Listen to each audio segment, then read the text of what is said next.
there are low-grade things that we're exposed to that we just don't get sick from. We don't really have symptoms, or we're not enough to notice.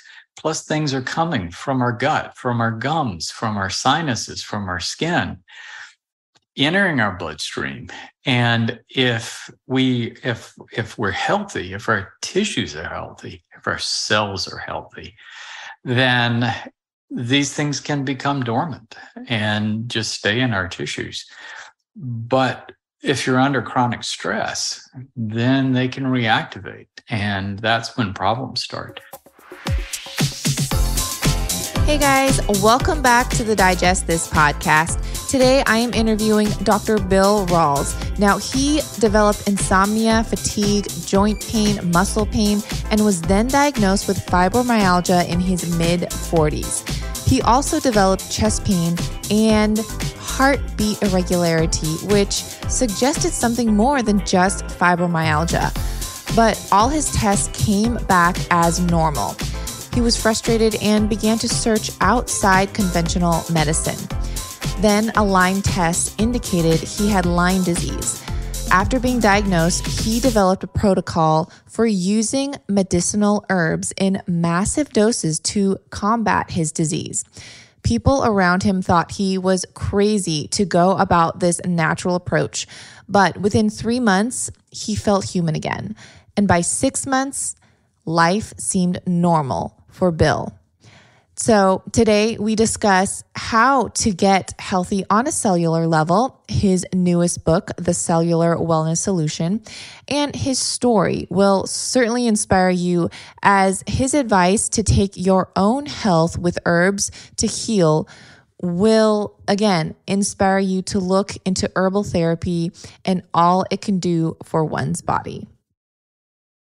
Many of you listening are probably already aware that I co-created the Digestive Support Protein Powder by Nuzest back in 2018, and it's been their top 3 seller ever since. Why? Because it actually works and benefits the digestive system. Countless of my Instagram followers have told me they can't go a day without it, and myself included. Unlike other vegan protein powders, mine is made without stevia, fake sweeteners, gums, or natural flavorings, which are commonly found in not only protein powders, but in so-called gut support products. And let me tell you, these additives can really wreak havoc on our digestive system. Plus, I also included a specific probiotic scientifically proven to fight off candida and support the gut within the powders. So you're not only getting clean protein powder, but also things that actually support the gut, as well as L-glutamine, which helps restore the gut lining. My digestive support protein is vegan, paleo, and keto friendly, as well as suitable for those on a candida or diabetic diet. It is also glyphosate free and contains no gluten, grains, or lectins. And if you want to grab a tub and start your journey to a healthier and happier gut and ultimately happier life, go to nuzest.us/digest for a discount and experience what countless others have and live without the digestive discomfort. Again, go to nuzest.us/digest. Dr. Bill Rawls, why don't you first introduce yourself to my listeners, because you have an amazing story. Okay. Yeah, I'd be glad to.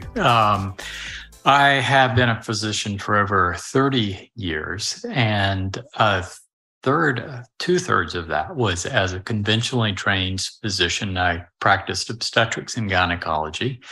But it was in a small town and at a time where, you were taking call every second to third night. And I was just one of those people that if someone was in the hospital or in labor or had issues, then I just didn't sleep. So I spent, most of my life sleep deprived for 15 or 20 years. It finally caught up with me. my body started falling apart. First, I identified with fibromyalgia. I had all the gut dysfunction you could possibly describe, but everything else, brain fog, my joints were falling apart. I had heart arrhythmias, everything. Finally found that I had some of the microbes associated with Lyme disease. And that was kind of the aha moment that I think everybody with fibromyalgia is looking for. If I can get diagnosed with this microbe, then it's treatable and I can get well. But didn't turn out that way. Like most people with chronic Lyme disease, antibiotics made me worse instead of better. Yeah. And just by default, not having any other options, I turned to herbal therapy and gradually got better. It wasn't overnight. It took months of hard work. I changed my diet. I changed my lifestyle. But the herbs made this huge difference that, by age 50, I thought my functional life was done. And then the herbs came along and it just changed everything. But it also changed my conventional view as a physician. It really questions a lot of things that I learned in medical school and changed how I looked at chronic illness, to the point that, I changed my practice. I changed my life. And I've spent the past 15 years really trying to understand what the herbs are doing and looking at herbs from a very different point of view than traditional herbalism. And here I am now, 65, great health, Wonderful. Better health than average for most people. Got back everything that I lost. And, I'm still doing things like kite surfing, which is just awesome. Awesome. Well, I have so many questions here. So first of all, you were dealing with fibromyalgia, Lyme. Yes. What do you think brought all this on? Do you think it was sleep deprived and your past just routine of just nonstop working and stress? Do you feel like that actually brought it on, or do you think it was something else? No, I think I probably had the microbes since I was a kid. And the fact of the matter is, there are an awful lot of people that are carrying tick-borne microbes that don't know it.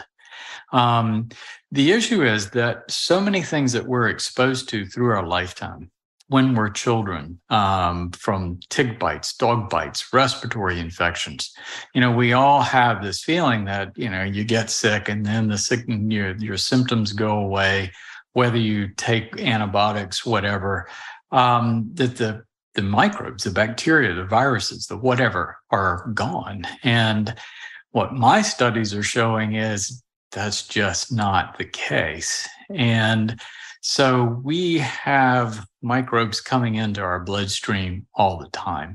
So there are low-grade things that we're exposed to that we just don't get sick from. We don't really have symptoms, or we're not enough to notice.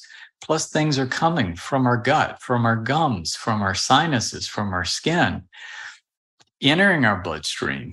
And if we're healthy, if our tissues are healthy, if our cells are healthy, then these things can become dormant and just stay in our tissues. But if you're under chronic stress, then they can reactivate. And that's when problems start. That was going to be just my next question is, if you do you think that these microbes you've had since you were a kid, you think just the stress brought them up to surface and they were no longer dormant? Is that what I'm hearing? Yeah.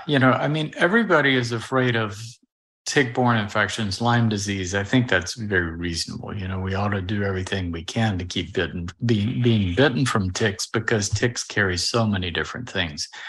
But the fact of the matter is, these aren't highly virulent microbes. So virulence is the potential for something to cause illness. So Ebola is highly virulent. HIV is highly virulent. Borrelia that causes Lyme disease and a lot of the other tick-borne microbes aren't. Ticks have been biting humans since beginning of time, and our immune system has a lot of built-in immunity. So typically when people get that bacteria from a tick bite, they don't get terribly sick. Lyme disease, the acute infection, doesn't kill people. And a lot of people like me that pick things up and they never really know that they've had them. So it can be dormant in your tissues for a long time. I've talked to an awful lot of people that identify with chronic Lyme disease, people that have all these crazy symptoms that I did, have a positive test for Lyme disease or the Borrelia microbe, but don't remember ever getting bitten by a tick or don't remember an acute illness. That's 95% of the people I've talked to, 95%. But if you carry it back, most all of them have a perfect storm of something, some kind of stress. And it can be emotional stress, mental stress, toxic stress, like chronic exposure to toxins or mold or other things in the environment. So sometimes trauma. I've certainly had people that became ill after they were in an automobile accident and they were in the hospital for a prolonged period of time. There's a lot of stress. And then they just never got better. Yeah. Well, there's a few people that I know, and I can even speak for myself, that I've noticed when I go through something traumatic or, the passing of a loved one or just an overload of work, whatever, etc., that my health just goes completely down and others as well. And these things get brought up just because of the stress, the cortisol levels get, inflated, and just things are now just exposed from what you were, again, saying, just dormant microbes. And now they're resurfacing. And so what made you turn to herbs specifically? Like, you tried everything else, it wasn't working. Like, what told you, try herbs? Yeah, that was it. There wasn't anything else. I stopped doing obstetrics. That caused me to have to leave the practice that I was in, but I really didn't have the option of declaring disability. I had 2 kids in college at the time, and I just couldn't stop. So I started a medical practice that was just general practice, didn't require me to take the kind of night call that I had been taking.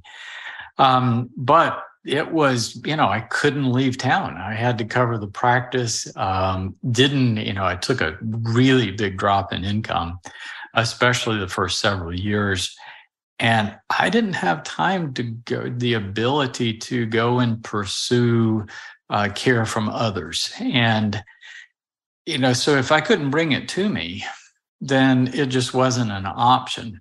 So I looked at all the things out there. There are a lot of crazy stuff that people do for Lyme disease, but when I'm evaluating any kind of therapy, I like to look at 3 primary parameters. Efficacy.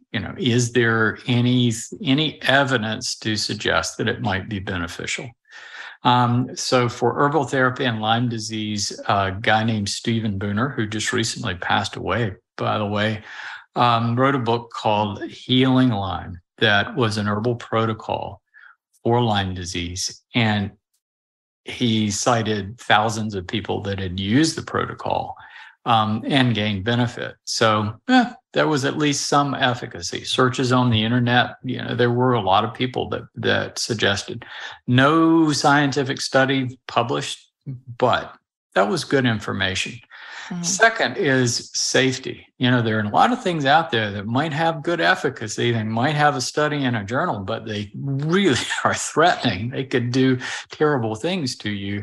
And right, you like look at the herbal effects. therapy, and I researched the herbs that I was considering, and it was like, the chances of it actually hurting me are really, really small.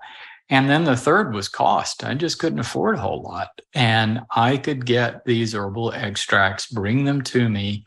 So that put that as the top option beyond antibiotics for something to try. And quite frankly, going into it, I didn't have high expectations. It was like, okay, yeah, I'll give this a month or 2 and just see. But my medical training had biased me against it, that herbs were really just kind of weak versions of drugs, and yeah, probably wasn't going to get anything. But it's like, what have I got to lose?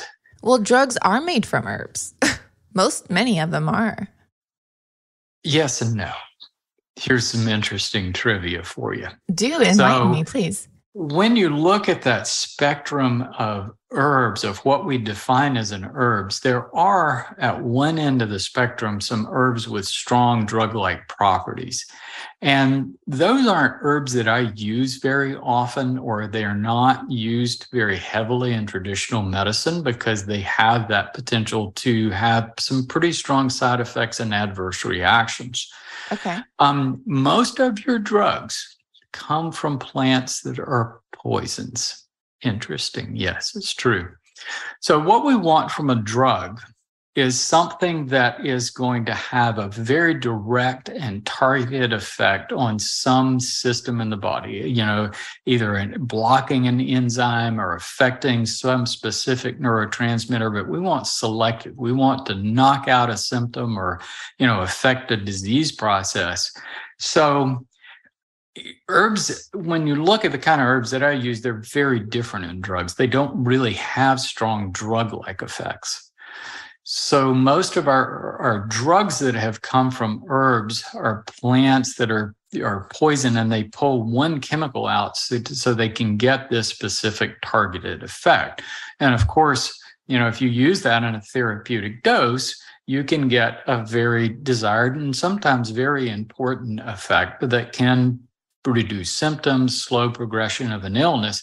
But you use it anything over that therapeutic dose, you can kill somebody with it. For sure. That's why we have to invest so much money on drug approval, because there's such a high potential to hurt people.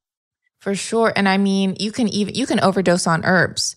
That's something that everyone should know too. Just because it's natural and it's an herb, you can definitely overdose. You can, but the potential for harm is so much smaller. All right.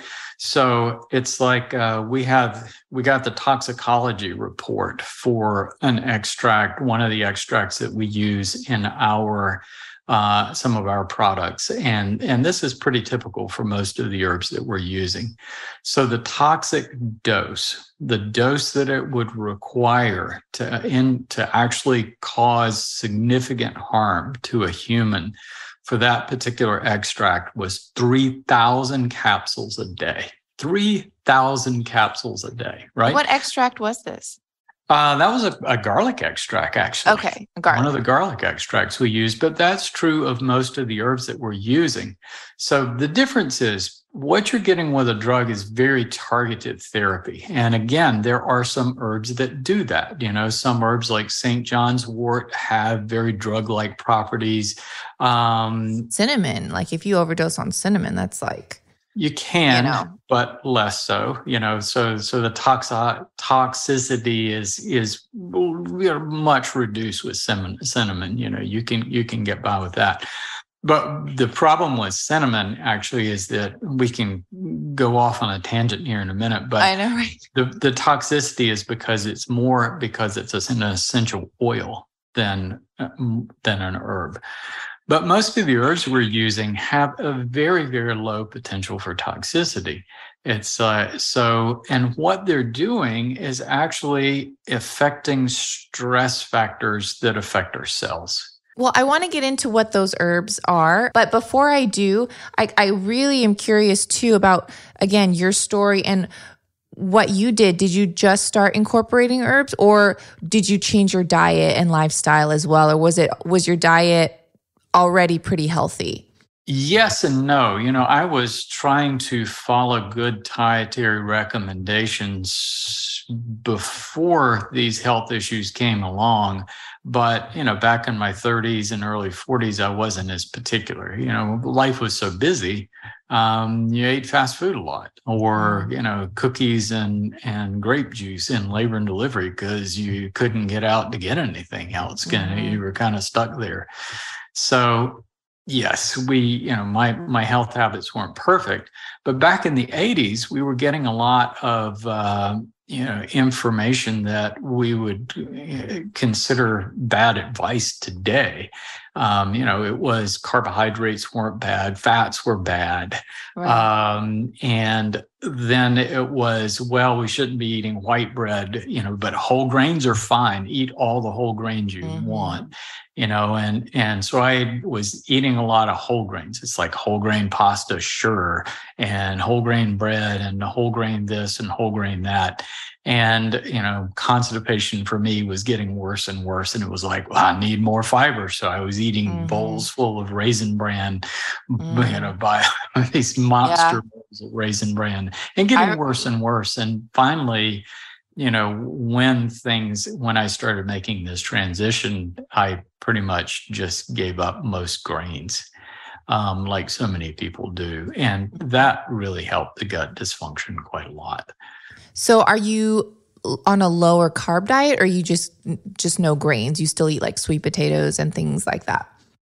I maybe eat a little bit of grain, but not that much. My guidelines for eating, my top guideline is I try to keep my carbohydrate intake to below 150 grams a day. So that's not ketogenic. And I've found that going ketogenic pushes you to eat more animal fat than you really need to or should. Plus, it's just not very comfortable to me. So ketogenic is like below 75 grams of carbohydrate a day. Bump it up to 150. And you can do life, you don't have to be quite as particular, but I found that keeps my weight comfortable. I feel better. So that's a pretty good guideline. My second is I try to eat more vegetables than anything else every day, no exceptions. So like for breakfast, I'll have a fried egg and then sauteed salad greens with some pesto or something like that. But not much carb in it. I don't typically eat much carbohydrate until after 12, and I try to cut my eating window off at 6 o'clock. So keeping the carbs down and at the same time trying to eat more vegetables than anything else. If you can do those two things, that's really good. And then if you decide to eat meat or not eat meat, that's really the person's call of how they want to get their protein and what kind of food sensitivities they have. So I ran into an issue that 75% of the foods that I was eating I was sensitive to. I was having pretty bad sensitivity reactions at that time because I had really bad leaky gut. And so I couldn't eat soy. I couldn't eat nuts very much. I mean, there were just so many foods, and I wasn't sensitive to meat. So it was by default. I had to do that as a protein source, but I tried to eat more meat, more seafood and poultry. But I tried to stick to that, more vegetables than anything else. And, vegetable fiber is just super important for the gut, just so important. Yeah, I mean, everyone reacts so differently too. And it's kind of every body is different. So you kind of have to do a trial and error for yourself. Just because this person's doing it and it's working for them doesn't mean it's going to work for you and vice versa. But I do see the benefit in what you're saying. And also just going back to, not eating carbs first thing in the morning, that is a huge thing for me as well, is because that spikes your blood sugar when you have carbs, especially, which kind. So introducing carbs after you've already eaten some protein, a little fat, a little something, makes it so that your blood sugar doesn't spike. So you did change your diet from what you were eating when you were practicing. And then did you change your diet and you also implemented the herbs at the same time? I was working, it was, I was asking myself a lot of questions and really redirecting my thoughts of how we should be looking at chronic illness. in that so what we do in chronic illness is the first thing we do is we look for the diagnosis, right? We want symptoms and labs and physical findings or whatever to define the person's diagnosis. And we do that because that defines the medical therapy that the person might use. And for acute illnesses, breaking your leg, whatever, it works pretty well. But when you look at chronic illnesses, it breaks down. And typically, we're just treating the manifestations of the illness so people don't get well. So I started asking that question, why are people sick? And obviously, looking at this thing called chronic Lyme disease, the microbes are part of it. But again, there are an awful lot of people who don't get sick. And I didn't get sick until I had all of these other things. So I started asking those questions. What kinds of things promote illness? So we can look at dietary factors. We look at toxins in the environment. We look at stress and not sleeping. That's huge. We look at lifestyle, sedentary lifestyle. So all of those things, I was asking those questions and doing the obvious thing of, how do I clean these things up? And I got better, but not back to normal. And the difference between, just doing those things and starting the herbs, which came a little bit later, the herbs were like, wow, this is remarkable. This is whatever efforts I'm making, this is exponentially improving that. Over 16,000 research studies on sodium lauryl sulfate have shown links to irritation of the skin and eyes, organ toxicity, developmental reproductive toxicity, neurotoxicity, endocrine disruption, and biochemical or cellular changes. This is one of the most common ingredients in laundry detergent. That is just one of many toxic ingredients found in almost all laundry detergents and cleaning soaps. What we wash our clothes and sheets with is just as important as what we put on our bodies and in it. And it plays a major factor in our internal and external health. It can affect our digestive system, hormones, immune system, and thinking, as well as skin issues. That's why switching to a truly non-toxic laundry detergent is so important. If you haven't heard of Truly Free Home, then listen up. Truly Free Home's non-toxic and eco-friendly laundry detergent is free from all thickeners, dyes, optical brighteners, synthetic fragrances, and other harmful chemicals. It's available in plant-based essential oil scents or entirely unscented. And every first order arrives with a forever jug that is BPA free, and all future orders are refills, making less waste. Plus, you get free shipping. Truly Free Home is offering my listeners 300 free laundry loads, and no subscription is required. Just click on the link in the show notes and get 300 free laundry loads, and it will be automatically applied. Why don't you explain exactly what you did and what those herbs are and what those extracts are? All right. At that time, I was using, my mindset was I have Lyme disease. I have to kill the microbes, which is so much of what most everybody looks at. I'm now in a completely different place and don't even hardly use the diagnostic system anymore for chronic illness because I just don't think it works.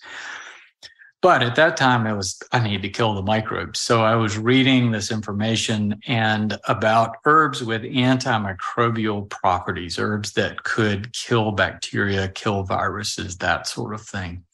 I've since come to appreciate that all herbs have antimicrobial properties. They have to, because plants have to protect themselves against bacteria and viruses and protozoa and all this other stuff, just like we do. So plants don't have an immune system made up of cells. They have a chemical defense system. So the difference in an antibiotic is a single agent that's designed to block bacterial replication in a specific way. What you're getting with a plant is a defense system made up of hundreds and hundreds of chemicals. And because different plants in different environments are associated with different microbe stress. When you combine herbs together, when you blend several herbs, you get a broader spectrum of coverage. The most interesting thing about herbs, when you look at these antimicrobial properties, they're real, they've been proven. We've got a whole series of Johns Hopkins studies showing how real they truly are. But it didn't mess up my gut. That was the big deal, right? I took doxycycline and tried other antibiotics every single time. 2 weeks into it, my gut would be a wreck. It was already bad. It would be 10 times worse. The herbs made it better. The herbs actually improved my gut function.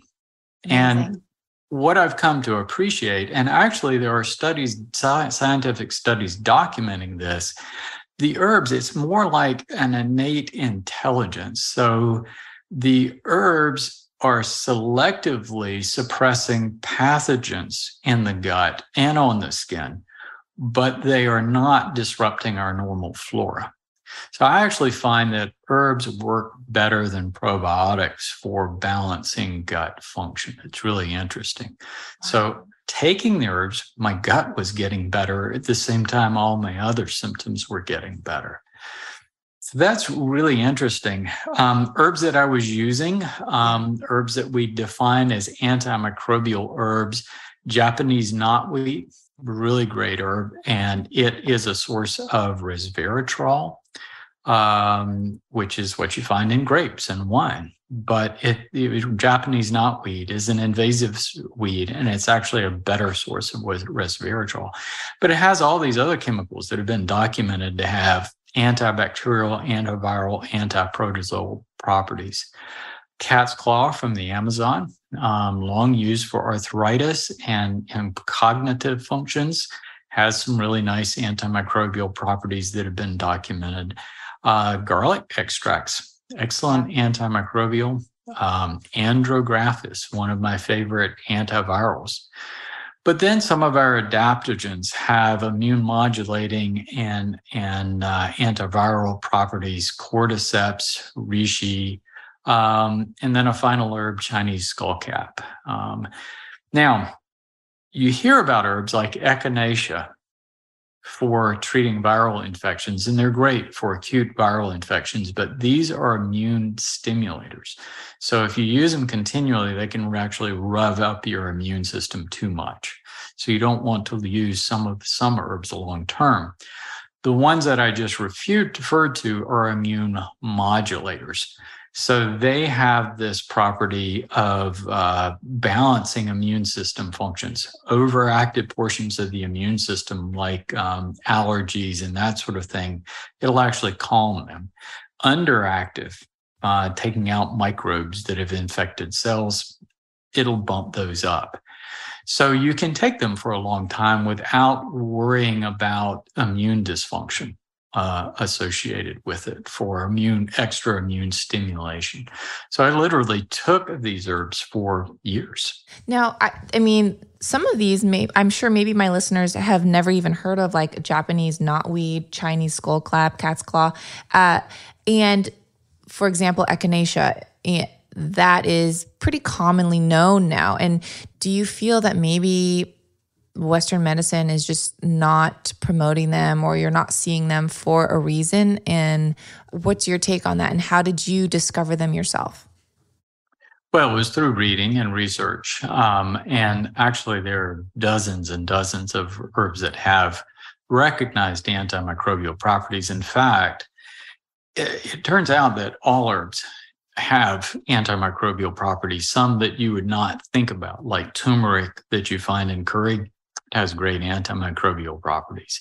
Many of the herbs that I use just on a daily basis do. And you have to think about that, part of our herbal tradition is using herbs like various culinary herbs and spices. We use them now for flavor, but what they were used for through history was to reduce spoilage because they kill microbes. So all plants have antimicrobial properties, and that gets really important. Now, would I treat an acute pneumonia or maybe even a bladder infection with herbs? No, they don't have that same potency. So when you're talking about bacteria that are, just invading the body and they're outside cells of the body, or, they're in the bloodstream, circulating around, these antibiotics are going to knock down the numbers of those bacteria faster than anything. And so there's definitely a place. But long-term use of any conventional antibiotic, you start to stimulate bacterial resistance and you disrupt normal flora in the gut. That's the big advantage of the herbs. So when we look at things that might be associated with chronic infections with any kind of microbe, then the herbs are really a good choice. And not just these antimicrobial herbs. It's like the everyday herbs that I recommend. I have my list, rhodiola and reishi and turmeric and gotu kola and a few other herbs. They all have some antimicrobial properties. And the fact of the matter is, this is a big deal, not just for people who are struggling with fibromyalgia or chronic Lyme disease. There's pretty good evidence suggesting that most illnesses have a microbial component, whether you're talking about dementia, Parkinson's, MS, anything, autoimmune illnesses. And the deal is, what the research is now showing is, we have things coming in our system all the time. So you've experienced pretty significant gut dysfunction. And that there's an imbalance of, this dysbiosis that we have of pathogens. There was a study in 2015 that showed that bacteria regularly trickle across from the gut into the bloodstream in everybody. Dysbiosis, that becomes a flood of pathogens. Where do they end up? Your brain, your heart, your joints, everywhere. And so these are the kinds of things, these day-to-day things that are affecting all of us. The herbs can really have a huge advantage. So back to your question, why aren't doctors recommending it? They don't see that way, right? It's not in their education. They're not looking at the same studies that I am. What medical students are being taught today as far as how illness occurs and the fundamentals of how we treat it is really no different than it was 30 years ago when I was in medical school. Yeah. It hasn't been updated. All of the education, the funding for the education is coming from pharmaceutical companies. And, so more and more physicians, I think, are starting to be open to herbs and other natural therapies, but they just don't get any of it in their training.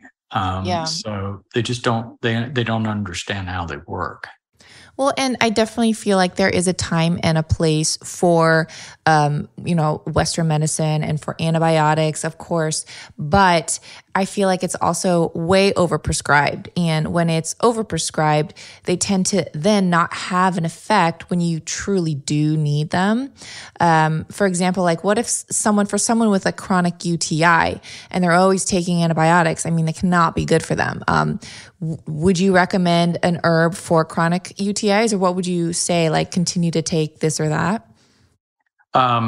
No, when somebody has chronic urinary tract infection, generally they aren't showing a bacteria. And what that tells me is their cellular health is suffering, but they have reactivation of not just one bacteria, many. And they're silent bacteria that we don't find, like ureaplasmas and mycoplasmas, that have been associated with pelvic pain, premature rupture of membranes, just about every gynecologic thing you can imagine, probably even including endometriosis. Those things, they just aren't going to respond to antibiotics. And because the antibiotics disrupt the normal flora, it's if you had asked me 30 years ago, I would have said urine and the bladder are sterile. And now I know that isn't true. We do have a microbiome of the bladder that lives there in along our tissues. If you're disrupting that, then you set yourself up for all kinds of problems. And when you look at our normal flora, we all think about the immune system, right, as being our primary defense. And we actually have 4 levels of defense against microbes. All right. Okay. The first one is our normal flora. So the immune system doesn't reach into the gut contents and it doesn't reach out onto the skin. So our normal flora, those bacteria that we have that mutual relationship with, actually secrete substances that suppress pathogens. So it's really important that they're intact. So that's our first level of defense. So if you disrupt your normal flora, that's potentially going to have long-term issues. This second layer is barriers. We have our skin, we have the intestinal lining. Those are designed to keep things out of our tissues. Then our immune system, because those barriers are leaky. But finally, the cells of our body have some defense mechanisms that can actually expel microbes too. Well, that what actually is leading into my next question is you said that person that's maybe getting chronic infections, their cellular health is suffering. So what does it mean to be healthy, or what does it mean to heal on a cellular level? Yeah, I know it's big to think about, but you have to think small. And the body seems really complicated, but if you take it down to its smallest functional unit, then you simplify everything and you really change the whole conversation. So the smallest functional unit in our body is a living cell. And that makes us very different than any mechanical device, right? Your car, the unit is the car. A 747, that is a unit. A cell phone, it's a unit. So something breaks in that unit and it's not going to work again until you fix it. So our body, though, the coolest thing about it is we're made of cells. So you can actually lose cells. In fact, we lose about 1 billion cells a day. That you can lose cells and your heart keeps right on beating. It can lose cells. You constantly shed skin cells and intestinal cells. So the smallest unit is a living cell. Everything, absolutely everything that happens in the body is a function of cells. Whether that's your heart beating, whether it's thyroid hormone being produced by your thyroid gland, brain impulses firing, it's all cells. So cells, being self-contained units, they need certain things to be healthy. So they need nutrients, they need a clean environment that's free of contaminants and toxins. They need downtime to recover from just that day-to-day job stress of working. Yeah. And they need good flow of nutrients and good flow of fluid to carry away waste. And every cell in the body needs that. Every cell. And as we age, do our cells get depleted? And if they do, can we reverse that? Well, I'm living proof that you can really get a lot back that you lose. There's no doubt. But yes, aging is defined by loss of functional cells. So one of the remarkable things about our cells is that they can repair internal damage or regenerate new cells. That is fundamentally what healing is the ability of cells in the body to repair and regenerate. It's really important to recognize that. Okay.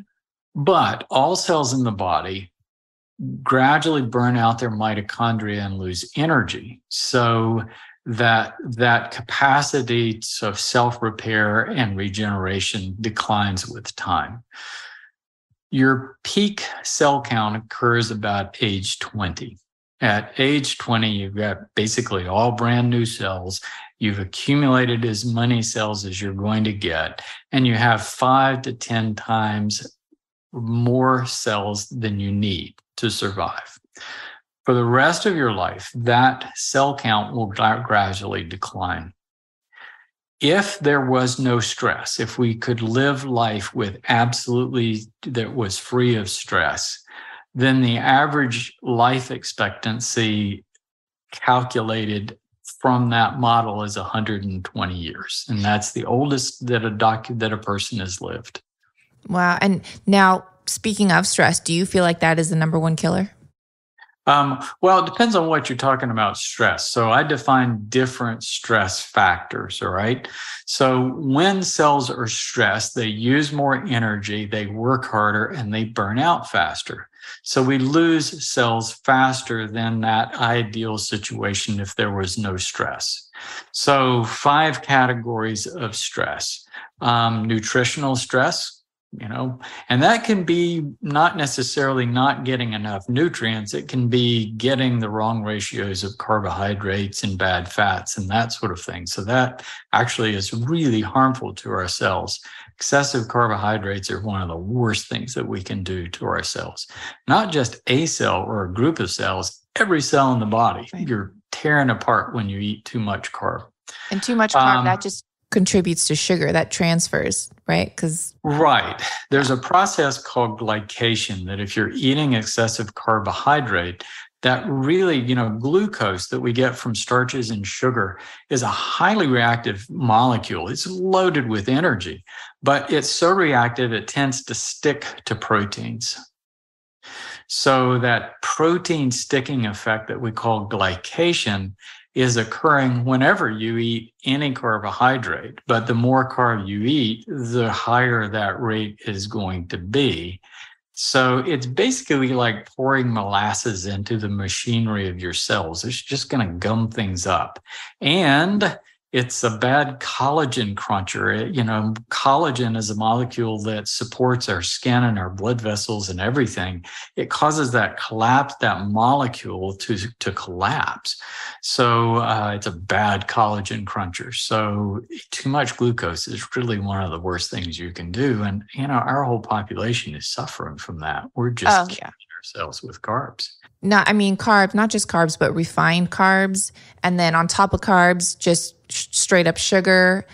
So that definitely does put, all the sugar and starches and fruit juices, they're all carbs. That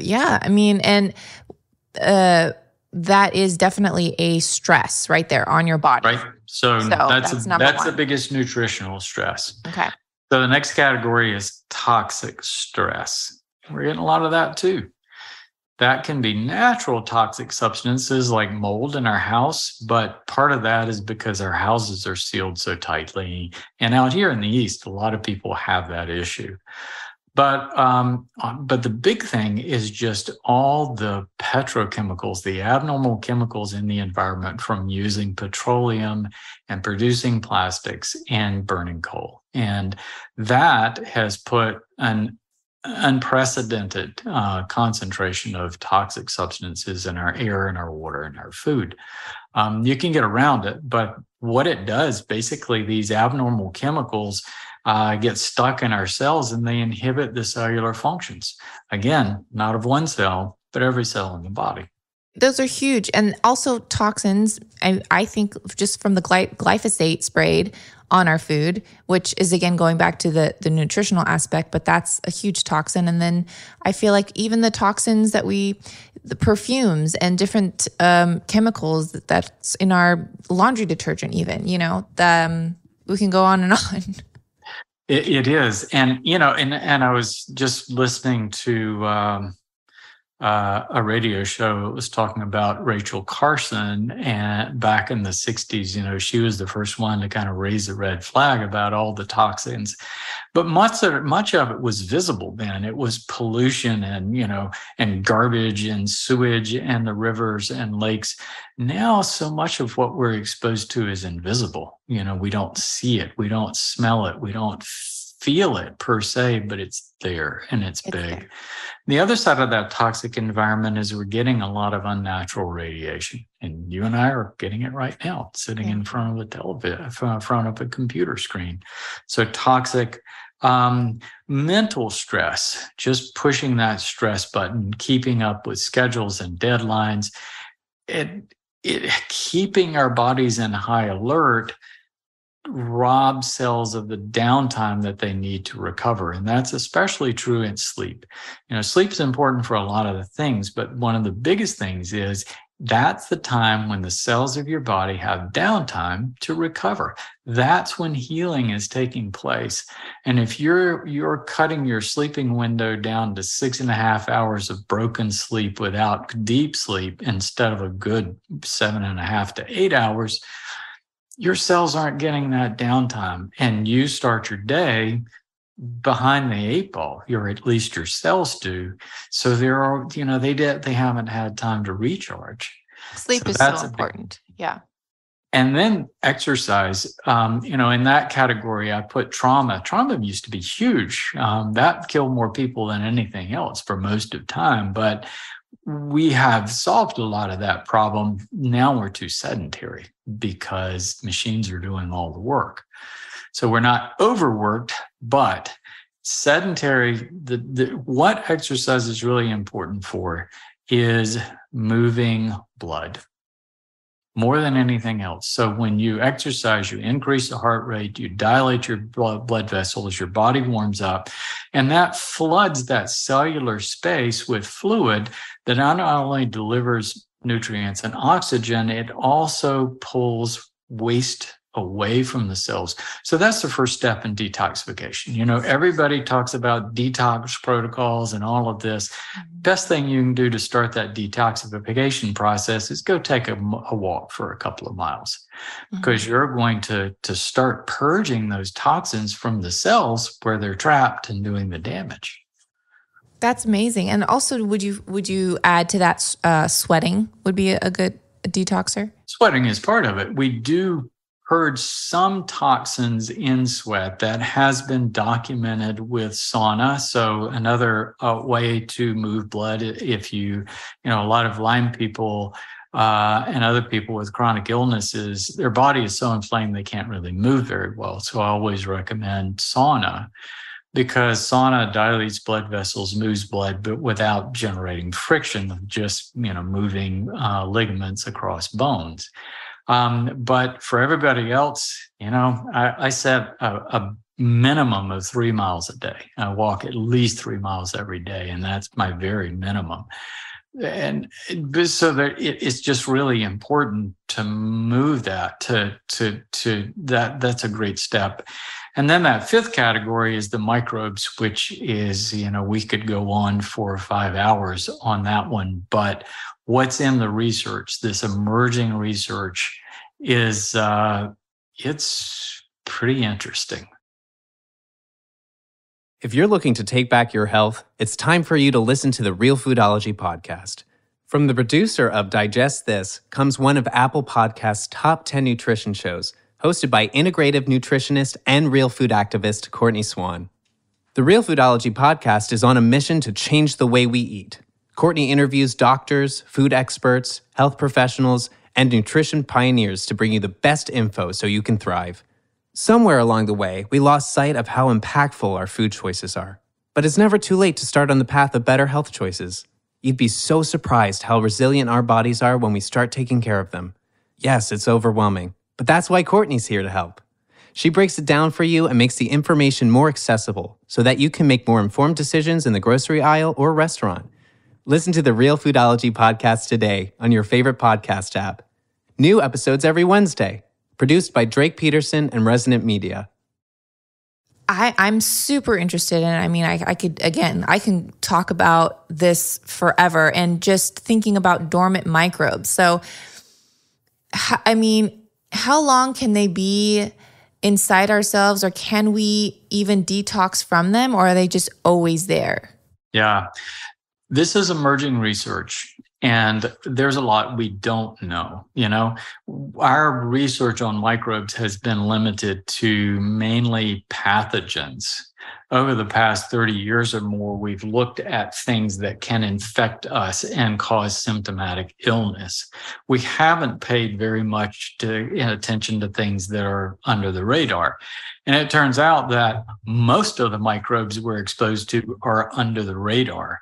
And, it's only been very recently that we've really started cataloging what's in our gut and on our skin. When I was in medical school, it was thought that there might be 800 species of bacteria in the gut. Now that's upwards of somewhere between 20 and 40,000 species. And but it was thought, well, they're in the gut, they're isolated, they're contained by the intestinal lining. But now in the past 5 years, these studies showing that, well, no, actually they leak across and get in the bloodstream pretty regularly.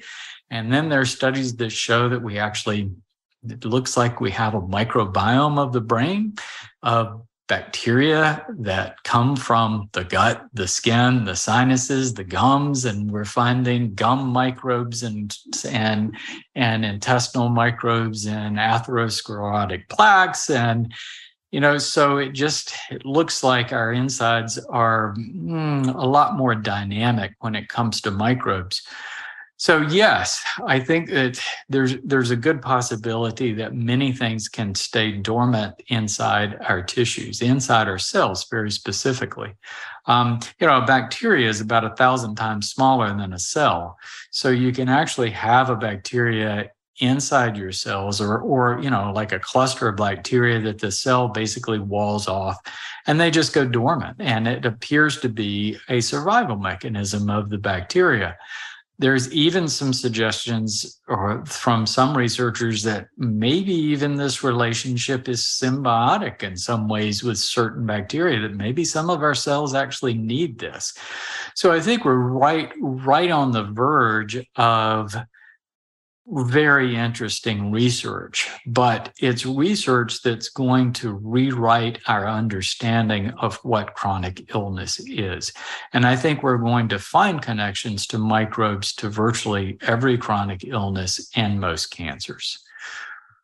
Wow. Well, I have so many questions, but for time's sake here, what is the number one thing you attribute to healing? If you could pinpoint that. Well, healing is cellular health, right? So it's more of those 5 things, I think. Okay. So it is how you nourish your cells. It is getting plenty of sleep. It is living in a clean environment. It is, getting the exercise to get that flow. So it's about cellular health. If your cells are healthy, your healing potential is as good as it can be for your age. And I can tell you at age 65, I'm healing not only much better than I did in my 40s or 50s.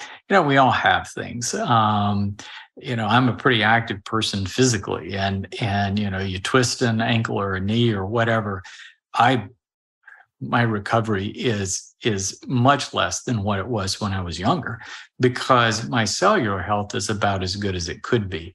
So all of those things are important. And then herbs on top of that are remarkably important, because the herbs are doing everything that we need to promote cellular health and enable healing. And that is the big difference between herbs and drugs. At least herbs, the ones that I'm classifying as herbs that I readily use. What the herbs are doing that the drugs aren't doing is promoting healing. Drugs really have very little capacity to truly promote healing. Again, they're important for reducing symptoms, stabilizing illness, but they don't actually directly do the things that promote healing. So that's why so many people with chronic illness just never get well. Right. So what the herbs are doing is suppressing these invasive microbes, these low-grade, under-the-radar pathogens, protecting cells from free radicals, enhancing our ability to remove toxic substances. So every level that we talk about, the herbs are affecting stress factors that interfere with cellular health. So by doing that, by reducing cellular stress, herbs optimize healing. And that is the biggest reason why every person ought to be taking herbs every day. Wonderful. And then you do have your book out now, the cellular wellness solution, if I can even say it. And why don't you share a little bit about that as well? Basically, it's about my journey of where I am now. It's a little bit about my history and that journey through stress, but so much of it is my journey of discovery.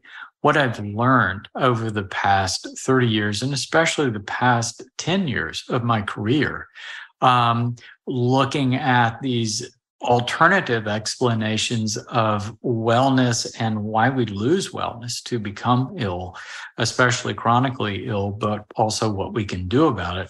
And looking at the herbs from a Western science point of view, that, so much of our study is based on traditional herbalism, which is wonderful information. But where I came to it was looking at how this interesting chemistry of the herbs is affecting our physiology, affecting our cells. And that's how we're gaining these benefits. So actually looking at the science. So it's a book about wellness. It's a book about really understanding how to use herbs properly and how to bring them into your life. And I give some examples of some basic herbs to start with, just to reduce that intimidation of which ones, where do I get going with this thing? But also just guidelines on diet and stress and all of these things. And finally, there's a fourth section on troubleshooting. How cardiovascular issues, I took different systems of the body, and how do we apply these principles that we talk about in the first part of the book to individual problems? Wonderful. Well, everyone should go and grab the book, The Cellular Wellness Solution. And it's full of information. I have it here as well. And now, last question, just something fun before we go, just something I want to start asking every guest here is, what is your favorite healthy dish to make in the kitchen? Like, what is your go-to? Oh boy, you're talking about somebody who loves to cook. I mean, I started cooking when I was a kid. My mother loved to cook, and I learned how to cook. But maybe a Thai dish. I love a good Thai. And one thing that I try to do is make cooking simple. So whenever I'm cooking something on the stove, I typically use low to medium heat, so we're not burning the food. So a good Thai dish, something to start out with. I usually do mushrooms and onions, sometimes some shallots or green onions in there too. And that will be the base. And then I put different kinds of vegetables, zucchini, squash, maybe some cabbage, and carrots, sometimes sweet potatoes.